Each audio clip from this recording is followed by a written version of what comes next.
There should be no law against killing people. I know it's a wrong thing, but hell, you restrict somebody from it, they're gonna want it more. Today's case is one that I have known about for a long time. Even still, while researching for this video, I found a lot of small facts that I didn't know about before that definitely filled in some gaps and altered my feelings towards certain characters in this story. This case has been covered a decent amount both on YouTube and in news media or other TV specials, so some of you may have heard some of this information before.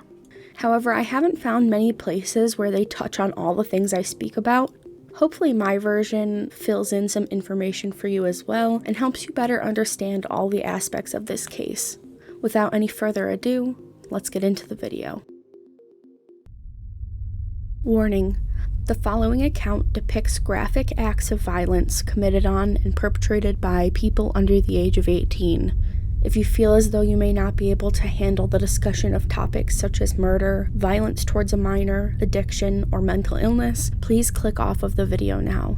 There will also be video excerpts of interviews and video diaries from the suspects in this case.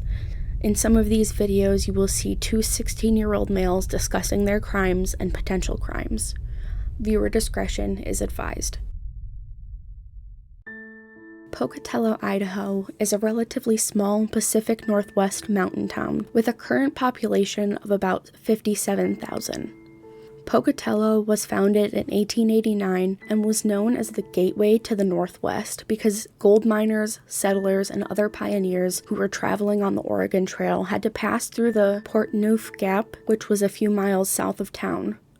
Soon, the railroad followed, making Pocatello a center for trade and a junction for various forms of travel.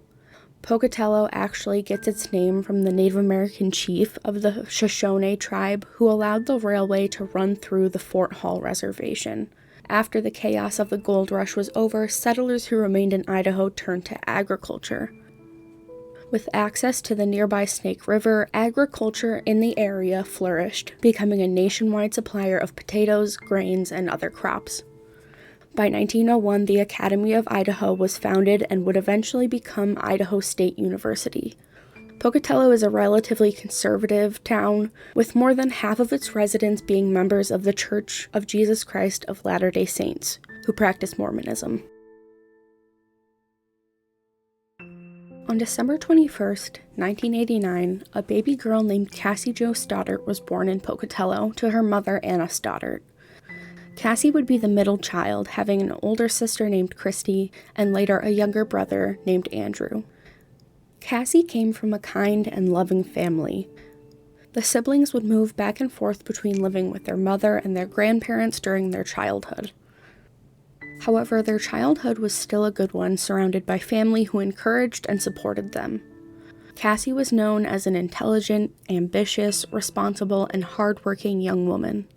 She often babysat for family and friends because everybody knew how responsible and respectful Cassie was. She got straight A's in school, was kind and friendly with everyone she met, avoided using any kind of drugs or alcohol, and had plans to go to college after she graduated. Lastly, she loved art and music, spending hours in her room listening and drawing every single day. In 2005, Cassie's aunt and uncle, Allison and Frank Contreras, moved from the big city of San Francisco to a small neighborhood called Whispering Hills in Pocatello, just a few miles from Cassie's residence. Being a newly blended family with 3 kids, the 4-bedroom, 3-bathroom split level on 2 acres was perfect. The family moved in and began settling into what they would call their dream home. About a year later, the Contreras decided they wanted to go on a short weekend trip, but they needed someone to watch their home and take care of their animals while they were out of town. Of course, their now 16-year-old responsible and respectful niece, Cassie, was the obvious first choice for who would house sit for them. When presented with the opportunity, Cassie immediately said yes. According to her family, Cassie loved spending time at her aunt and uncle's home and was going to be making some easy money as a bonus. This money would be added to what she had already saved towards getting her first car. On September 22, 2006, with permission from her aunt and uncle, Cassie invited her boyfriend, Matthew Beckham, also 16, to house sit with her. Anna, Cassie's mother, picked Cassie and Matt up from Pocatello High School and dropped the two off at the relative's house around 5:30 p.m. Matt had house sat with Cassie before, and Anna believed that he would be with her the entire weekend this time too. On the ride over to the house, Anna made sure to remind the teens that they should not invite anyone else over and that there was to be absolutely no partying. When they arrived, Cassie walked to the front door, unlocked it, and then her and Matt disappeared inside. Anna drove away, not knowing that this would be the last time she would see her daughter alive. Two classmates of the couple, Brian Draper and Tori Adamcik, knew that Cassie and Matt would be house-sitting, and they believed that there would be a party at the home. However, when the two boys arrived around 8:30 p.m., it was only Cassie and Matt at the home. Upon arriving, Cassie gave the boys a quick tour of the home. Or rather, the boys began walking around the house looking in every room with Cassie and Matt following behind to make sure that they didn't damage or disturb anything. According to Matt, Brian was, quote, very immature, and he, quote, acted like a 2-year-old most of the time. This quote-unquote tour ended downstairs in the garage where the two boys played with the weightlifting machine for a bit before the four teens decided to watch a movie, eventually choosing to watch Kill Bill Volume 2. About halfway through the movie, around 9:30 p.m., Brian and Tori decided that they actually wanted to go to the movie theater instead because they were bored, so they left before the movie was over. Around this time, Cassie's mom, Anna, would also check in with her daughter. At first, Cassie didn't answer the phone, which worried Anna. However, when she called again, Cassie answered. Cassie told her that she was having issues with the phone and it wasn't ringing. But she assured her mother that everything was going fine, that they were just watching a movie and hanging out, and that she would call her mom the next day. Shortly after the boys left the house, strange things started happening. The power to the whole house began cutting in and out, and the couple heard some strange noises coming from the downstairs. Later, Matt would even tell police that the dogs belonging to the homeowners kept looking down the stairs and would occasionally bark and growl at what appeared to be nothing.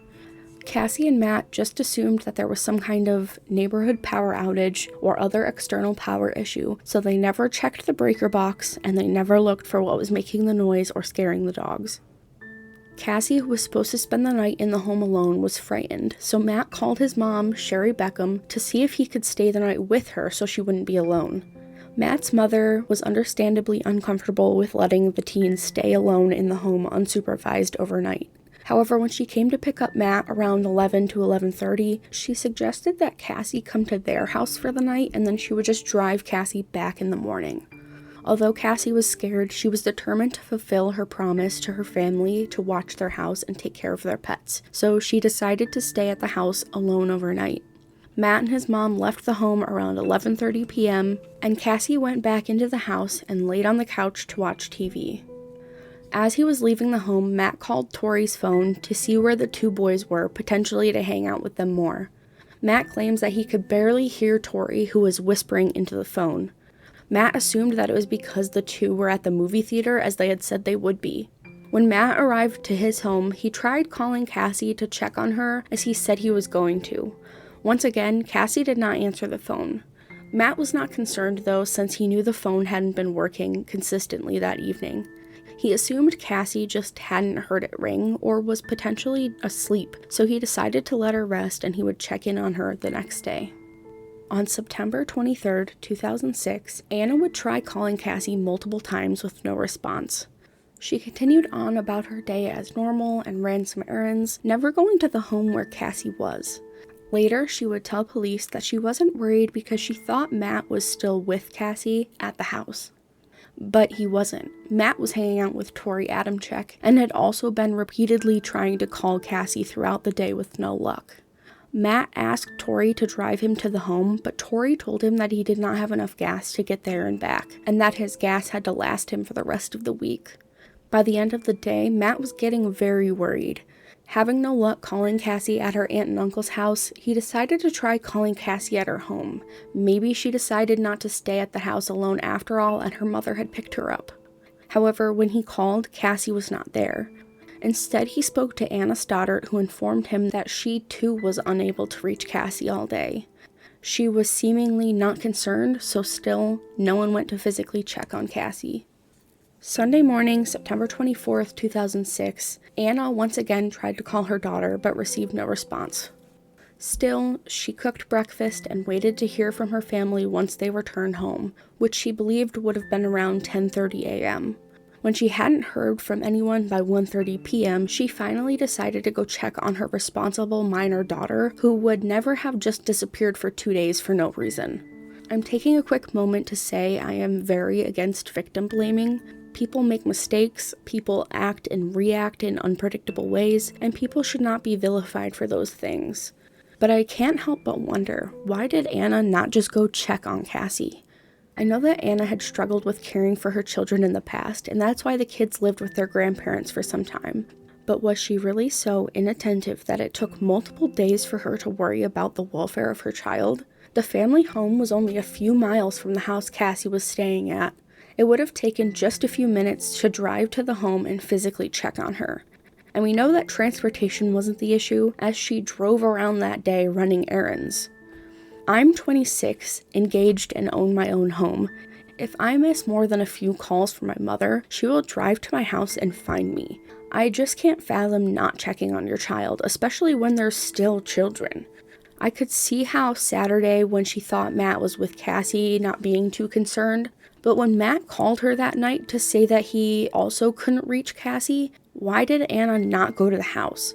And then the next day she continued waiting until mid-afternoon? I can understand Matt not going to check for himself, as he is also a minor, and when he spoke to Anna, she seemed unconcerned. He probably felt that he was in no position to question an adult or push the issue any further. Not to mention that he was hanging out with Tori, who, for reasons you will hear about soon, lied to Matt and convinced him not to go to the house. Anyway, we'll get back to the story now, but I just had to comment on this as I was so flabbergasted and honestly aggravated about this part of the case. As Anna was finally leaving to go check on Cassie, her aunt and uncle were returning home from the trip. Cassie's 13-year-old cousin Kelsey was the first into the home. She noticed some broken glass by the garage door where she had entered the home, but her and her family assumed that one of the dogs must have knocked something over while they were away. Her parents were preoccupied with unpacking the car and caring for her younger siblings, so Kelsey went to her room to unpack her belongings. That's when she heard the TV in the living room was still on. Kelsey assumed that Cassie must still be in the house, and she was excited to go see her older cousin and to hang out with her. When she entered the room, Kelsey found the body of her cousin Cassie lying on the living room floor covered in blood. She fled the house, running back down the stairs and into the garage where her stepfather was still unloading the car. She told him what she saw and said she thought Cassie was dead. Yelling for his wife to call 911, Frank ran into the home to find their dog wandering around, unkennelled. He quickly kennelled the dog in the backyard and then joined his wife in the living room. On the 911 call, Allison told the dispatcher that they had just returned home and there was a dead body in their home who they believed to be their niece. She said that Cassie was not breathing and that her body and the area around her was drenched in blood. Reaching down to touch her niece's shoulder, Allison found that Cassie's body was cold. It appeared that her stomach had started to bloat and that one of Cassie's fingers was missing and must have been severed somehow. The operator told the family to leave the home immediately and wait outside for police to arrive on scene. As Allison exited the home, still on the phone with 911, Anna arrived. Upon being told that Cassie was dead, Anna ran into the home to go find her daughter. However, she was restrained and dragged from the home to prevent her from seeing Cassie that way. Once outside, Anna fell to the ground, hysterical and screaming, "My baby is dead." Soon after, she called Matt and immediately screamed, "What the f*** did you do to my daughter?" Another family member took the phone from Anna and informed Matt that they had just found Cassie dead. Matt reportedly did not respond at all before the call was ended by the family member. When first responders arrived on scene, they quickly determined that Cassie was in fact deceased, and they began securing the home to check for other victims, potential perpetrators, and to preserve the evidence. It was clear to police immediately that Cassie had been brutally attacked, being stabbed more than 30 times with various blades. 12 of these wounds were potentially fatal. Based on the condition of both Cassie's body and the area around where she was found, Quote, "It was clear that Cassie put up an extreme fight," according to Idaho State Police Captain John Gansk. He said, "She fought for her life." No potential murder weapons were located in or around the home, and there was no sign of forced entry. There was a trail of blood heading away from the body and directly to an exterior door. Allison and Anna told police that they thought Cassie's boyfriend Matt was supposed to be house-sitting with Cassie the whole weekend. They were unaware that Brian and Tori had been at the home with Cassie and Matt Friday night. Police immediately contacted Matt and set up an interview with him, as he was the last known person to see Cassie alive. Police report that when they explained to Matt that his girlfriend had been murdered, he barely reacted emotionally at all. Because of this, and the fact that he was the last known person to see Cassie alive, investigators took a long, hard look his way. Matt recounted the evening for them as I have previously laid out, telling them he left around 11:30 p.m. on Friday and had not heard from or seen Cassie since. Still suspicious, police asked Matt if he would take a polygraph test for them. He agreed, and according to Captain John Gansk, he passed with flying colors. Matt had also spent the night at home watching TV until about 3 a.m. with his family. This included his father, who had just returned home from rehab that day and who had stayed awake in the family's living room watching TV the whole night after everyone else went to bed. This meant that it would have been nearly impossible for Matt to have left the home without his father seeing or hearing him. With suspicion of Matt dwindling, police moved on to other aspects of his account, hoping it would lead them to another suspect. Based on Matt's reports that the lights had gone out that night, police dusted for fingerprints on the fuse box on the ground floor. They found a set that clearly matched Anna Stoddart's boyfriend. However, he had a solid alibi for the night of the crime, and he had legitimately done some electrical work for his girlfriend's relatives not long before the crime. After he was ruled out, the only other people who were known to have been there that night were Tori and Brian. When asked what he thought about Brian and Tori, Matt told officers that he thought both boys had a crush on Cassie and that they would occasionally try and flirt with her. Police made their way to Torey Adamcik's home Sunday night to ask him some questions. Torey Michael Adamcik was born June 14, 1990 in Pocatello, Idaho, to Shannon and Sean Adamcik. At the time of the crime, he was a 16-year-old junior at Pocatello High School, along with both Brian and Cassie. There's not much known about Tori's childhood other than that he lived with his parents and 2 siblings. There is a book written by his mother Shannon about the crime and the family's lives and how the events of that night forever changed them. However, only a short excerpt from the book is available online for free, and I'm not about to pay the mother of a murderer for information about the crimes he committed. Furthermore, the excerpt from the book that is available for free is full of information about the crime that can be found in other sources. She explains in detail the lead up to the night of the crime and how the crime scene was the day of the crime. As she wasn't even there herself, she got this information from public sources such as case transcripts. She explains exactly how they found Cassie's body, and even things that are small, like that Cassie's younger cousin had a jawbreaker candy stuck in his nose when they arrived home, and so the older cousin Kelsey found the body, rather than one of the parents possibly doing it. But even in giving these facts, she's blaming anyone but her son for what happened, and anyone but her for why he turned out that way. The amount of denial that oozes from between those pages made my blood boil, and I refused to reinforce such behavior with monetary compensation. I did link the free excerpt in my sources in case anyone wants to see how bad it really is, but please do not purchase this book. Anyway, Brian Draper, born March 21st, 1990, was the son of Pam and Carrie Draper. He was born and raised in the desert of Utah before moving to Pocatello. As a child, he had a slight stutter, which led to him being bullied in school. This brought on depression and feelings of anger at a young age for Draper. Little more is known about Brian's childhood. Both Brian and Tori were big fans of horror and suspense movies, and just movies in general. When Brian moved to Pocatello and met Tori, they quickly struck up a friendship and bonded over their shared love of watching movies and also filmmaking. The two got their hands on a video recorder and began filming everything they could. The pair also met and befriended Cassie at Pocatello High School. She was kind and bubbly, students and teachers alike were drawn to her energy, and so it's no surprise that Brian and Tori were also fond of Cassie. However, Cassie was dating Matt, and although she was kind to Brian and Tori, their friendship was purely platonic on Cassie's part, and that made both boys jealous. In his interview, Brian will even admit that before Matt asked Cassie out, he was planning to do it, and then he backs off and says, "Oh, well, I guess they're, a happy couple," as if he's not mad. In the months leading up to the murder, Brian and Tori's shared love of horror films turned into an obsession with the Scream horror movie franchise.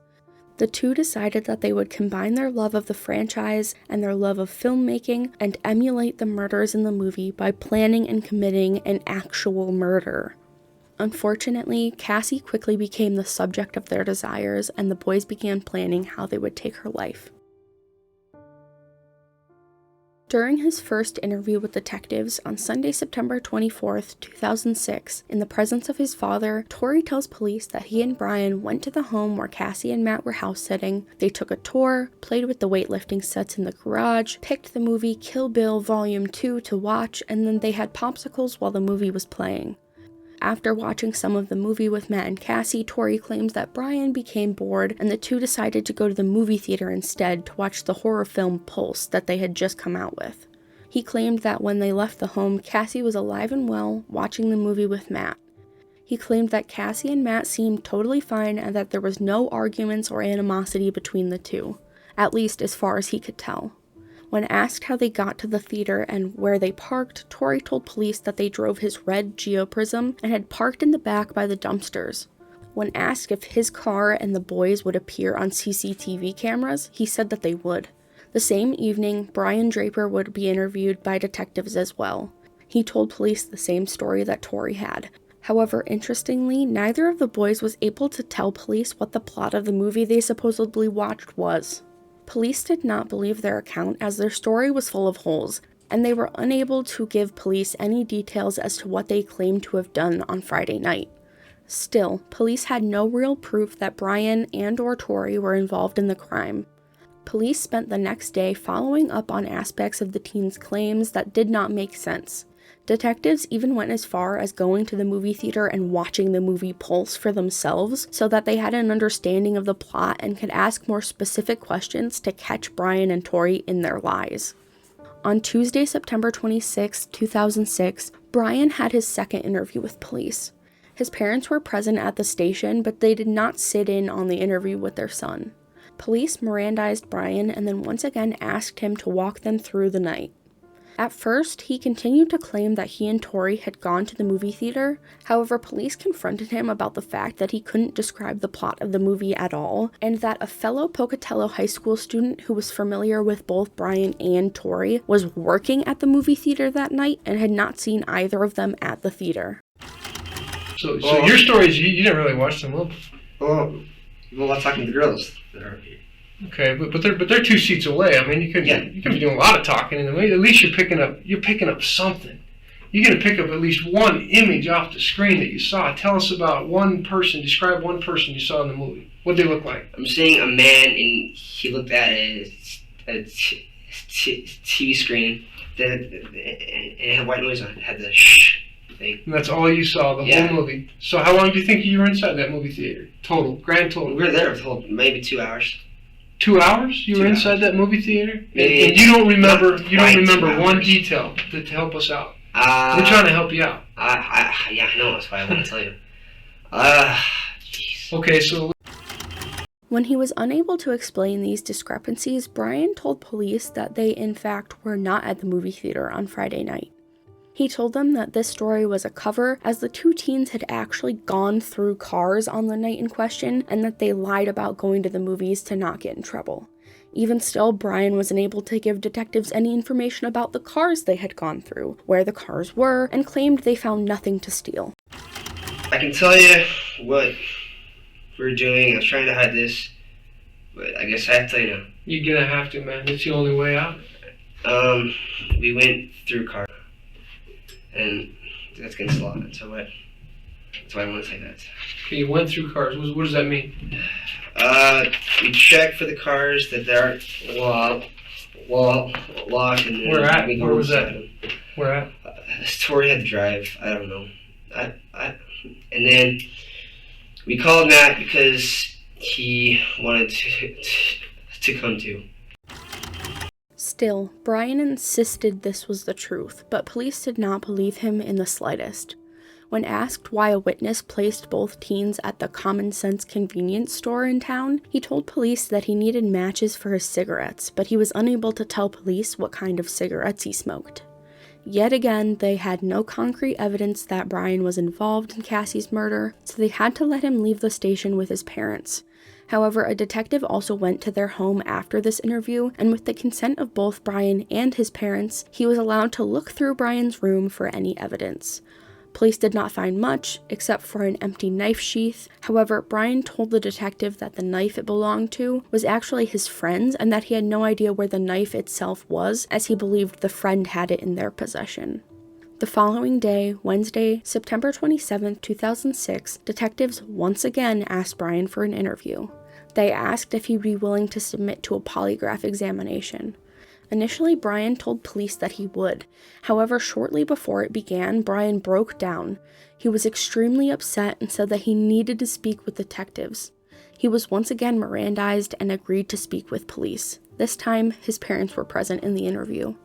Finally, Brian was ready to tell police what had actually happened the night of the murder. He told detectives that when they had been downstairs in the home after taking the, quote, tour, he and Tori had unlocked the back door on the first floor so that they could return to scare Matt and Cassie later in the night. Shortly after they left the home, they drove Tori's car a few blocks from the house so Matt and Cassie wouldn't see it and walked back. They wore Halloween masks, black clothing, and gloves, and they carried knives with them. He continued to say that after they had returned to the home and snuck into the downstairs, they cut the lights and made noises in the basement to scare the couple upstairs and to hopefully lure them down. But neither Cassie or Matt ventured downstairs. They just sat together in the dark living room, waiting for the power to come back on. They heard Matt call his mom, and shortly after, she arrived to pick him up. They heard Matt leave, and after the car had pulled away, they cut the power once again, still trying to lure Cassie downstairs. Again, she remained in the living room, but this time alone. At this point, Brian told police that he and Tori went upstairs and made their way in the dark to the living room where Cassie now sat alone. They continued making noises and slamming random doors on their way to scare her more.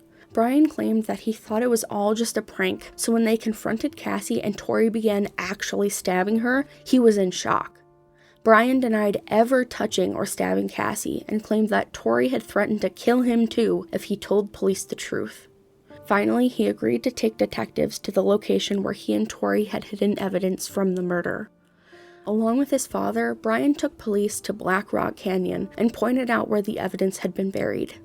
Many objects were found, including matches, various pieces of clothing and gloves, peroxide, several knives, and a VHS tape.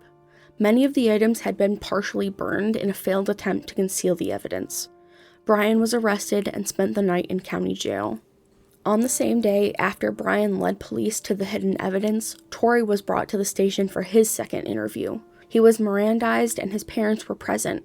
Just as Brian had, Tori also changed his story and began telling police the same bogus car burglary scheme. And like Brian, he could remember absolutely no details about any of the vehicles they broke into. Not quite understanding what you guys get out of the car.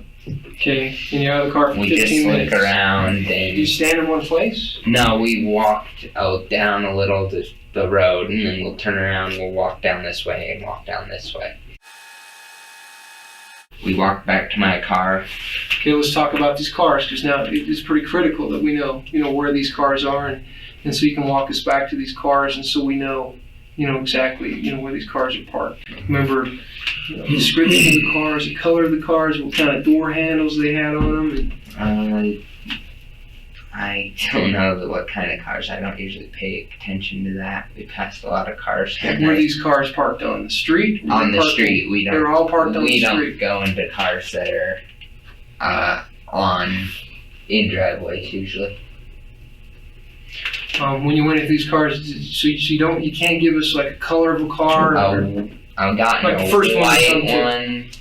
Okay, Okay, white one? I can't remember what kind it was. He stated that when they were done going through cars, the two arrived at Tori's home around 11:30 p.m. and they stayed there for the rest of the night.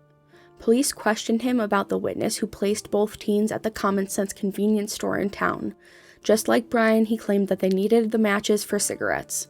Police also got him to admit that he and Brian drove out to Black Rock Canyon that evening. At the end of the interview, detectives advised Tori that Brian had led them to the hidden evidence at the canyon, and they tried to convince Tori to tell the truth. However, his only response was, "Can I talk to an attorney?" The interview was terminated immediately, and Tori was given a few minutes to speak privately with his father in another room. Shortly after, Tori was also taken into custody. On Thursday, September 28, 2006, Brian Draper was interviewed for a fourth and final time. Police attempted to contact his parents but were unable to reach them. Brian was Mirandized and agreed to speak despite his parents not being there. He again claimed that Tori had been the only one to stab Cassie. One detective asked if perhaps Brian had stabbed Cassie to keep Tori from turning on him and killing him too. Brian nodded yes.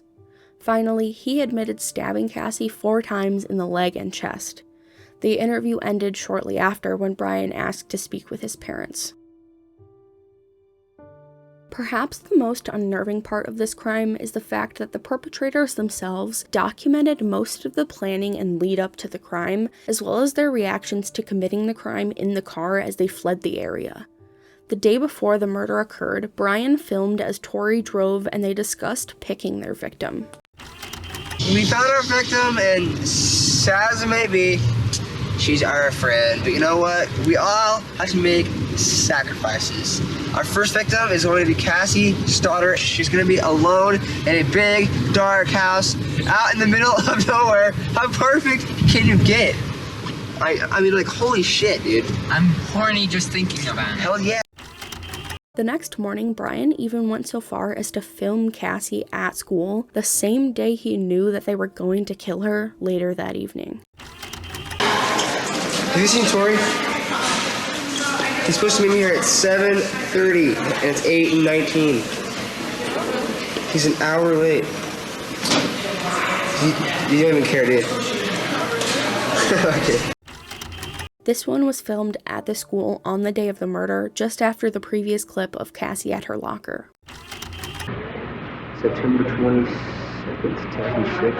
We're skipping our 4th hour. We're not even plan right now. I'm telling Cassie's family, but she idea number 1. We have to stick with the plan. And she's perfect, so she's gonna die. Reportedly, concerning behavior and notes found by a classmate were brought to the attention of the school, yet no steps were taken to correct this behavior. 2.5 years earlier, while in middle school, Brian and another boy had been planning a school shooting which they wanted to commit at a school dance. Although they did not commit the crime, students reported that Brian and the other boy had walked around the dance pretending to shoot people. The other boy was referred to counseling and sent to an alternative school. However, for some unknown reason, Brian wasn't sent to either. He just continued attending regular classes where he would inevitably meet and befriend both Cassie and Tori. On the night of the crime, they recorded themselves in the car on the way to kill their, quote, friend. Once again, Tori is driving his car and Brian is recording from the passenger seat. I was 9:50. September 22nd, 2006. We know there's lots of doors. There's lots of places to hide. I unlocked the back doors. It's all locked. Now we just gotta wait. Through the recordings, police also discovered that before the pair had settled on Cassie as their target, they had attempted stalking another girl, known as Jane Doe 1, as a potential victim. However, when they went to sneak around her house and do whatever else they were planning, she wasn't there. It seems they gave up on this girl and focused on Cassie instead. Finally, and most chillingly, Brian and Tori recorded themselves in the car right after they killed Cassie as they were fleeing the scene. I just killed Cassie. We just left her house. This is not a fucking joke. I'm shaking. I stabbed her in the throat and I saw her lifeless body just and disappeared. Dude, I just killed Cassie. Oh, fuck. That felt like it wasn't real. I mean, it went by so fast. Shut the fuck up. We gotta get our act straight. Okay. This tape was going to be a damning one in court, and police knew that they had finally zeroed in on the true killers. Though they were each 16 at the time, Brian, Draper, and Tori Adamcik were each charged with 1 count of murder in the first degree and 1 count of conspiracy to commit murder, and they would be tried as adults in 2 separate trials. Both defendants, along with their attorneys, filed several motions to suppress various pieces of evidence. Brian Draper filed a motion to suppress his 4th interview, arguing that because his parents had not been present, he could not voluntarily consent to the interview. This motion was denied, however. Tori Adamcik also filed motions to suppress statements he made while in custody, however, these were denied as well. During the trials, the 2 separate juries watched the footage I have just shown you, as well as other clips not shown to the public. They heard from numerous witnesses who had seen the 2 around town that evening, or who didn't see them around town, like the girl at the movie theater, and various forensic experts who spoke about the physical evidence both at the scene and in the canyon where Brian had shown the detectives. They also heard from an older friend of Tori's, 18-year-old Joe Lucero, who testified at both trials. According to Joe, Tori came to him and asked him if he would be willing to purchase some knives for Tori and a friend from a pawn shop. Brian and Tori were not old enough to buy one for themselves, so Joe agreed to help out his friend, completely unaware of what they were planning on doing with those knives. Brian and Tori went with Joe. Brian supplied $40 for the purchase, and Tori only supplied $5. Brian reportedly purchased 2 knives, and Tori only 1. Both boys' trial strategy was to blame the other for the murder. Tori stuck to what he had told police in his interview, that Brian was the culpable one and that Tori only went along as to not become a victim himself. However, the jury would hear from 2 medical examiners. The first testified that he found 12 potential fatal wounds out of the 30 total lacerations. The second testified that Cassie had been stabbed with both a serrated and a smooth blade. Of the 12 potentially fatal wounds, 11 were created by a serrated blade, consistent with a dagger located at the canyon that would have caused those kinds of jagged wounds. But the other potentially fatal wound was a clean cut, if you will, and could not have been created by the same knife as the others. This was proof that 2 knives had been used to commit the crime and that both were responsible for potentially dealing a killing blow. The prosecution would blame the need for attention and notoriety as the cause of the crime, and they would use the boys' own words against them to prove it. At one point on the tape, one of the defendants could be heard saying that they would be infamous like Ted Bundy and the Hillside Strangler, both of whom had several victims. Both defendants can be heard talking about going on a killing spree, indicating that they would continue killing people after Cassie until they were stopped. Brian was also found to be fascinated by the Columbine high school shooters, Dylan Klebold and Eric Harris. He felt that he related to them as outcasts and wanted to create chaos as they had. Brian Draper was found guilty on both counts on April 17, 2007. A court-ordered psychiatric evaluation was performed on Brian by the Dean of Health Professions at Idaho State University. I'm not even going to try and say her last name, so I'm just going to call her Linda. Sorry, Linda. Anyway, over the course of a few weeks, Linda spent about 9 hours total with Brian to try and determine Brian's potential risk for future violent behavior. She stated that it was hard to figure out what tests might best tell her this likelihood to reoffend. She stated, quote, "He has no history of violence. He has no history of inflicting violence or of violence happening to him." However, she did conclude that Brian is hypersensitive to criticism and ridicule, and that he had been obsessed with violence since at least middle school. Linda stated, "While Brian Draper appeared to be a happy-go-lucky teen, he was a deeply disturbed young man." The psychologist brought into the case by Brian's attorneys, named Alan Brantley, was a North Carolina forensic psychologist who had spent 3 hours in person with Brian and a further 60 hours studying various other materials relating to Brian Draper. During the trial, he explained that Brian was a person who sought the acceptance of his peers and had a low tolerance for frustration. He suffered from deep depression, which stemmed from the teasing and taunting he had experienced starting at a young age because of his stutter. In Brian, this depression manifested as irritability and rage that he acted out against others. Both Linda and Brantley concluded that Brian was a medium risk to reoffend. Tori Adamcik was also found guilty on both counts a few months later on June 8, 2007. Dr. Kenneth Lindsay conducted a psychological evaluation on Tori, but did not testify at his sentencing. In his report, he stated that Tori was immature for his age, had only fair insight, and that his thought process was somewhat disorganized. He also concluded that Tori suffered from anxiety and depression.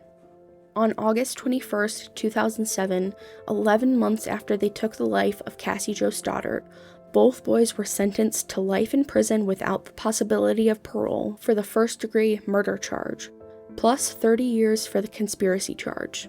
They were both imprisoned at the Idaho State Correctional Institute, where they still reside to this day. Both young men would later submit appeals to the Idaho Supreme Court, Tori in 2010 and Brian in 2011. Both would be denied full appeals, however, Brian's charge for conspiracy was dropped, as the court found that his jury had been given erroneous instructions.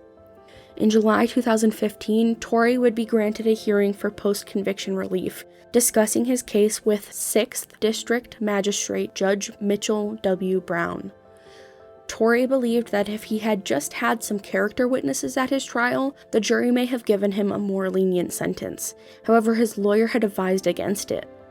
Just like his mother in her book, Tori fails to recognize that there are videos of him planning a murder, driving to a murder, driving away from a murder, and then admitting to a murder. I don't think his grandma saying that he was a good boy when he was little would have made that big of a difference. Thankfully, in March 2016, Judge Brown denied him relief. He then appealed this decision with the Idaho Supreme Court and had a hearing in November of 2017. This was also denied. In November 2019, he appealed his appeal denial and was once again denied. In the 2012 Miller v. Alabama case, the Supreme Court ruled that mandatory life sentences without the possibility of parole are unconstitutional for juveniles even in cases of murder.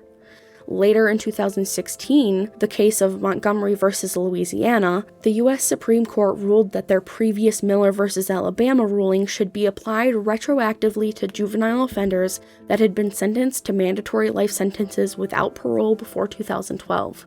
More than 2,000 inmates across the country, including Brian Draper and Torey Adamcik, were eligible for resentencing and the possibility that they, once again, may walk free someday. The day after the decision came down, Tori's attorney filed a motion claiming that his sentence was, quote, cruel and unusual punishment. His appeal for a sentence reduction was denied. In May 2020, he filed a federal writ of habeas corpus requiring him to be brought before a judge, quote, especially to secure the person's release unless lawful grounds are shown for their detention. They claimed that there was insufficient evidence to support a conviction for first-degree murder. Interestingly, they did not deny Tori's involvement that night and even admitted that he had meant to kill Cassie when he stabbed her. However, he believed there was insufficient evidence to prove that one of his stabs were one of the fatal ones, and therefore he was not guilty of murder. Interesting tactic, although it's based on technicalities that don't matter. In Idaho, there is no distinction in the law between a primary offender and an accomplice, meaning regardless of if he physically stabbed and killed Cassie or not, he still bought the murder weapons and drove Brian to and from the scene. Therefore, he was equally culpable under the law and would face the same charges and sentencing. However, I don't buy for 1 second that he didn't kill Cassie with Brian. This motion was also denied. Finally, as recently as March of 2022, this year, Tori once again filed an appeal for his cruel and unusual punishment. Unsurprisingly, it was also denied. Despite the best efforts of their attorneys, both men remain behind bars 16 years after that fateful September night in 2006. Now in their 30s, the two men are on very different tracks.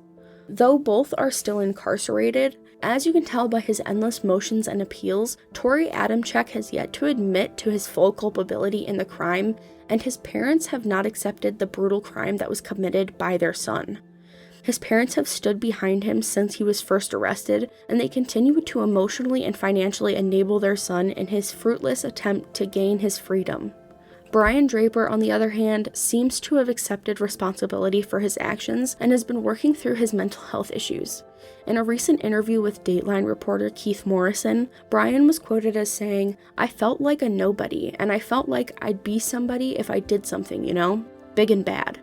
He goes on to state that he carries regret for taking Cassie's life every day, and he urges other young people who are considering committing acts of violence to seek help. He states, "It's not too late, man, to get engaged in your life and try to improve your life and better your life." This may be true, but unfortunately it is too late for Cassie. No court ruling will bring her back to her family, though they haven't given up without a fight either. In 2010, Cassie's family filed a lawsuit against School District 25, alleging that they did not take the necessary steps to prevent a tragedy from occurring, despite warnings that Brian and Tori had been planning a, quote, Columbine-like shooting. The family alleged that the middle school had not taken proper steps with Brian when he and the other student had been discussing shooting up a school dance. Furthermore, they alleged that because most of the recordings where the two planned their crimes occurred in school, and because of the reports the school received from other students about Tori and Brian's behavior, the school district had been negligent. However, this case would be dismissed on the grounds that because the crime did not take place on school property or during school hours, and because it was not a mass shooting, the actions of the two were, quote, unforeseeable, and therefore the school had no duty to act and was not liable. Besides the lawsuit against the school, Cassie's family have done their best to move on with their lives. Cassie's aunt and uncle, Frank and Allison Contreras, did their best to move on once they were allowed back into their home. The scene had been cleaned and fresh carpet and paint installed. However, the house that was once their dream home was now a nightmare. They did their best to make it feel like home, but the memory of Cassie in their living room proved to be too much for them to handle. Today, the living room stands cold and mostly empty, unused by the Contreras. Allison lost her job and fell into a deep depression, and Cassie's cousin Kelsey, the one who found her body, suffered a breakdown and attempted to take her own life. Frank picked up a second job to make ends meet and began drinking to cope with the stress.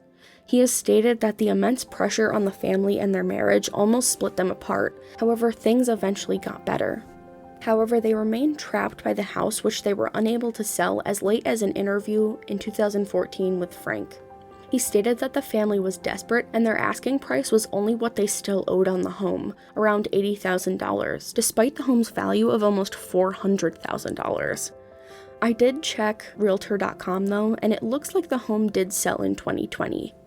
In 2016, Cassie's brother, Andrew Stoddart, spoke to the Idaho State Journal. He explained that everyone in the family reacted differently to the murder, but that his mother, Anna Stoddart, took the loss particularly hard. He went on to say that it took the family years to even be able to talk about what had happened, and that it brought him some perspective on how fragile life is and how we should appreciate what we have while we have it. When asked if he could forgive Tori and Brian, he stated that he could not. He explained that every time a new court date or another appeal is filed, the family's wounds are ripped open once again. Not only has Tori dragged this poor family back into court over and over and over again over the last 16 years, leading to a flurry of news stories each time, but in 2016, Shannon Adamcik, Tori's mom who wrote the Book of Denial, even had the audacity to contact the Dr. Phil show. She claimed that she wanted to reach out to Cassie's family and needed help doing that. She said, quote, "Not in a hurtful way, but in a way that somehow we can all get some kind of understanding for each other and compassion, because I have never been able to express the grief that I feel for their loss either, and I just wanted to know if there was any way they could help us with that." She then added, quote, "I don't want to add to their pain in any way, I just want there to be some sort of healing, and I don't know how to do that." Cassie's grandfather, Paul Cisneros, stated that he does not understand the timing of this attempt at correspondence, as the Adamcik family had never attempted to speak to them before. He went on to say that though the family is tired of speaking about the case and just wants to be left alone in peace, if the Adamciks do end up on the Dr. Phil show, he will be there as well to speak on behalf of his granddaughter Cassie, who was taken from the world way too soon. First and foremost, I want to say that my thoughts and well wishes go out to Cassie's family. Though Brian and Tori got life sentences in prison, her family got an arguably worse life sentence of living without their loved one and knowing the awful circumstances in which she was taken. Perhaps even more disturbingly, the Contreras now live with the image of the crime scene in the back of their minds every day. Once again, I'm not the religious type, but wherever Cassie is now, I hope she's at peace. She was already such a bright light in the world at only 16. Unfortunately, her flame was snuffed out before she got the chance to fully shine. Now that I've addressed that, I'll move on to my thoughts on the rest of the case. I want to touch on the behavior of both teens in the years prior to the crime.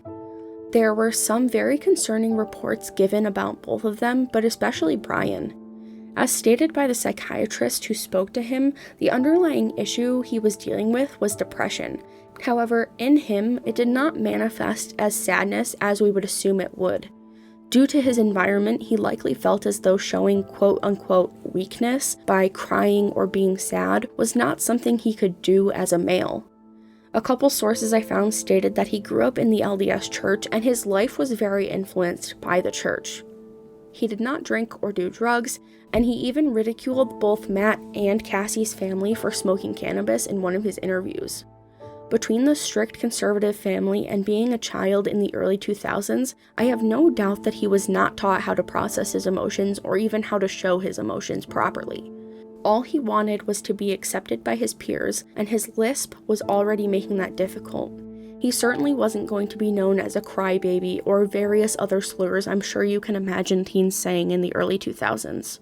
So, instead, he released his emotions as irritability and anger. This lack of emotional regulation, along with the popularity of horror movies, video games, and serial killers, led him to fantasizing about committing similar crimes himself. I'm not saying that I think the horror genre is what caused this. I research and talk about brutal crimes every day, and I'm trying to make it my career. So that's not at all what I'm getting at.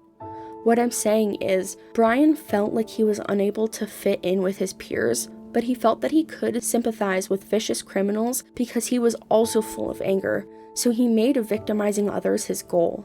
However, he did not do anything violent despite feeling this way for years before the murder.